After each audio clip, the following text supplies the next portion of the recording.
আসলে কি আমি জন্মের পর থেকেই আমাদের সাবেক সরকারকে দেখেছি, তো সবকিছু মিলে আওয়ামী লীগ সরকারকেই দেখেছি এবং কি উনারা পার্সোনালি ডক্টর মোহাম্মদ ইউনূসকে পছন্দ করতেন না, তো উনার ভালো দিকগুলো কিন্তু এতদিন প্রকাশ করেনই নাই। আমাদের কাছে কিন্তু উনার একটা মানে খারাপ দিক ঘুষখোরভাবে আমাদের সামনে এক্সপ্লেন করেছে। তো এখন আমি যেটা বুঝতে পারছি যে উনি খুব সুইট একটা মানুষ, উনি প্রকৃতপক্ষেই যেমন উনার বিহেভিয়ার বা সবকিছু সাধারণ।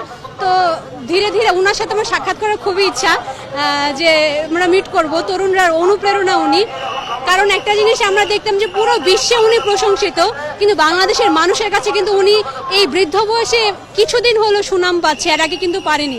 আমার মনে হয় যে ওনার একটা কালো ব্যথা ছিল যে দেশের মানুষের কাছে উনি সম্মানটা পায় না। তো এইটা এখন বাংলার মানুষরা বুঝতে পারে। তো ওনাকে আমরা স্যালুট জানাই, সম্মান জানাই। বাংলার মানুষ হিসেবে আমরা ওনাকে নিয়ে গর্ববোধ করি। বাংলার মানুষ হিসেবে